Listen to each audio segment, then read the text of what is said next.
Students, कल्पना educational classes में आप सभी बच्चों का बहुत स्वागत है। आज हम पढ़ने वाले हैं मराठी सुलभ भारती इयत्ता चौथी और इसका कविता का क्रमांक है 19 यानी 19। मराठी में कहते हैं 19 और नाम है इसका आगगाड़ी। आगगाड़ी मतलब क्या? रेलगाड़ी या फिर आप कह सकते हैं ट्रेन। अभी इसका एक सुंदर कविता ये है, इसको मैं आपको पढ़ के दिखाती हूँ पहले, फिर इसका हम एक्सप्लेनेशन ले लेंगे। झुक झुक गाडी घरांची माळ, चालती फिरती अजब चाळ, धावत जाते गावोगाव, हुंदडत फिरते गावनगाव, पाऊस वाऱ्याची नसे भीती, वाटेत वादळ असो किती, तिला न अडवी नदी पहाड, टाटा म्हणते झाडन झाड, छंद म्हणा की उद्योग खरा, सर्वांना पोचवी घरा। ये कविता जो है वो लिखी है शंकर विटनकर जी ने। ये आप सबका फेवरेट पोएम है। हमेशा आपको इसके बारे में अलग अलग कविता या फिर गाने सुनाई देते हैं और आप लोग इसे पढ़ते भी हो बड़े चाव से।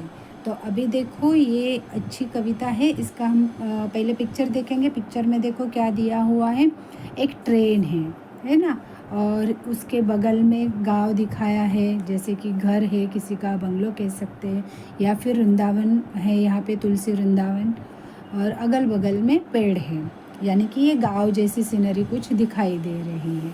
अभी कविता में देखते हैं क्या दिया हुआ है। ऐकावं म्हणा, आपको सुनना भी है और दोहराना भी है। झुक झुक गाड़ी घरांची माळ, झुक झुक गाड़ी, ये जब गाड़ी चलती है तो इसका आवाज़ कैसे आता है? झुक झुक झुक करके ऐसे, इसीलिए इसको नाम दिया, मतलब शुरुआत की है झुक झुक गाड़ी। घरांची माळ, माळ मतलब क्या? माला रहती है, और घरांची मतलब बहुत सारे घर अगर एक लाइन में खड़े रहते हैं तो कैसे वो माला तैयार होती है। जैसे कि इस पिक्चर में आपने शुरू में देखा था कि ये जो ट्रेन है वो कैसे जा रही है, बिल्कुल एक लाइन में जा रही है, और इसमें बहुत सारे डिब्बे एक दूसरे के साथ जुड़े हुए हैं, और वो कविता लिखने वाले जो कवि हैं उनको कैसे लग रहे हैं? घर के जैसे लग रहे हैं। जैसे कि एक डिब्बा है तो देखो उनको यहाँ पे 2 खिड़कियाँ दिखाई दे रही है, घरों को भी खिड़कियाँ रहती है ना, यहाँ पे घरों को भी यहाँ दी हुई है खिड़कियाँ, तो बिल्कुल वैसे ही इन्हें इन ट्रेन के डिब्बों में घर दिखाई दे रहा है, और ऐसा हर एक घर एक दूसरे के साथ जुड़ा हुआ है, ऐसे उन्हें लग रहा है। और साथ ही साथ उन्हें क्या फील हो रहा है कि ये एक रो हाउस है। रो हाउस मतलब क्या? जो चाळ मतलब क्या रहती है? Row house. रो हाउस मतलब ग्राउंड फ्लोर पे एक ही लाइन में बहुत सारे घर जो रहते हैं ग्राउंड फ्लोर में। ज़्यादातर ये ऐसे सिटी में, प्रॉपर सिटी में आपको नहीं दिखाई देंगे। आजकल ये चाइल्ड सिस्टम कम होती जा रही है, लेकिन आप में से किसी ने देखा रहेगा तो ऐसे ही रहते, एक लाइन में बहुत सारे घर रहते, एक के साथ बगल में लगे हुए। तो उन घरों की याद कवि को यहाँ इस ट्रेन को देखते हुए आ रही है, इसलिए इन्होंने इस पोएम में क्या लिखा है देखो आगे। चालती फिरती अजब चाळ, मतलब ये घरांची माळ तो है। किस लिए माळ है? क्योंकि ये माला जैसे एक दूसरे के साथ जुड़े हुए हैं। और दूसरा क्या है? चालती फिरती मतलब चलने वाली, घूमने वाली, यहाँ वहाँ जाने वाली। अजब चाळ मतलब अजब तो आपको पता है हिंदी में भी अजब ही कहते हैं, मराठी में भी अजब कह रहे हैं, क्योंकि ये अजीब है। ऐसे घर कभी चलते हुए आपको कभी आपने देखा है क्या? कभी सुना भी है नहीं, क्योंकि घर तो एक ही जगह पे रहते हैं, लेकिन ये घर ऐसे है, ये या फिर आप कह सकते हैं ये चाल मतलब एक लाइन में चलने वाले सारे के सारे घर। तो ये सारे रो हाउसेस जो है वो एक साथ चलने फिरने वाले हैं, यानी ट्रेन को उन्होंने ऐसा कहा है कि ये ट्रेन के जगह पे हमें ऐसा लग रहा है चलती फिरती हुई एक चाल है, इसमें बहुत सारे घर है एक साथ चल रहे हैं। समझे? अभी अगला पैराग्राफ देखते हैं क्या दिया है। धावत जाते गाओ, ये जो ट्रेन है आगगाड़ी है वो कैसे धावत यानी भागते हुए जाती है गाओ मतलब एक गांव से दूसरे गांव से तीसरे गांव, ऐसे गांव वो भागते हुए जाती है। हुंदड़त फिरते गावन गांव, हुंदड़त मतलब अभी छोटे बच्चे देखो उनको कुछ काम नहीं रहता है, स्कूल नहीं रहता है, तो फिर वो लोग कैसे यहाँ से वहाँ भागते रहते हैं, कुछ ना कुछ ऐसा मतलब कुछ उनके पीछे ऐसा कुछ काम नहीं रहता है, तो मौज मज़ा करते रहते हैं। बिल्कुल ऐसे एक्शन को हम लोग मराठी में क्या कहते हैं, हुंदड़त हुंदड़त फिरते, मतलब उन बच्चों को कहते हैं क्या हुंदड़ रहे हो आप, वैसे। तो यहाँ पे बिल्कुल कवि ने ऐसे ही कहा है कि ये ट्रेन हर एक गांव में बड़े मज़े से घूमती फिरती रहती है, ऐसे। पाऊस वाऱ्याची नसे भीती, वाटेत वादळ असो किती। अभी पाऊस मतलब बारिश, और वाऱ्याची मतलब वाऱ्या मतलब ये जो अपना हवा जो रहती है उसे वारा कहते हैं। नसे भीती, भीती यानी डर।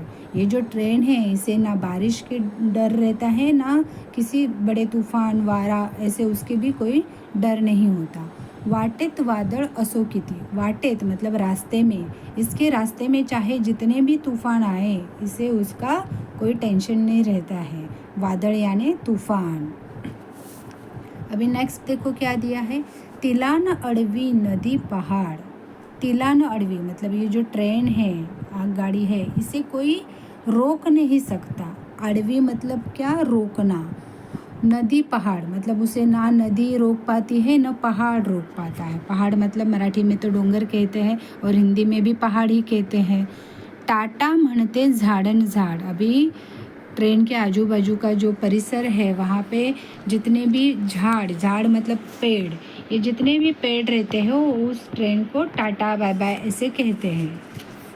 अभी अगला पैराग्राफ देखो, छंद म्हणा की उद्योग खरा, सर्वांना पोचवी घरा घरा। अभी छंद मतलब मराठी में क्या कह सकते हैं हम, हौस या हॉबी, इंग्लिश में हम बोलते हैं हॉबी। हमारी जो हॉबी रहती है, किसी किसी की हॉबी रहती है ना, वैसे आप चाहे कुछ भी कहो इस आगगाड़ी को, ये आगगाड़ी का हॉबी है या फिर बिजनेस है। उद्योग यानी क्या, बिजनेस।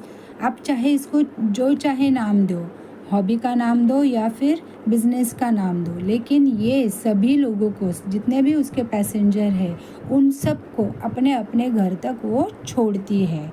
पोचवी, सर्वांना मतलब सबको, पोचवी मतलब पोहोचवते, मराठी में पोहोचवते म्हणतो और हिंदी में हम कहते हैं पहुंचाते हैं, मतलब हर एक पैसेंजर को अपने अपने घर तक ये पहुंचाती है। ये इसका हॉबी है या फिर आप कह सकते हो ये इसका बिजनेस है। चाहे जो भी हो, लेकिन ट्रेन जो है वो अपना काम डेली बिना चुके, बिना किसी रुकावट के करती ही रहती है। ये इतना अच्छा मैसेज इन्होंने इस सुंदर से पोएम से आप सभी को दिया है शंकर विटनकर जी ने। तो इस पोएम को आप रीड कर लेना, अच्छे से दोहरा देना, तो फिर आपको याद हो जाएगी। और आपको पोएम की एक्सप्लेनेशन पसंद आई है तो चैनल को शेयर, सब्सक्राइब और लाइक ज़रूर कर देना। Thank you so much.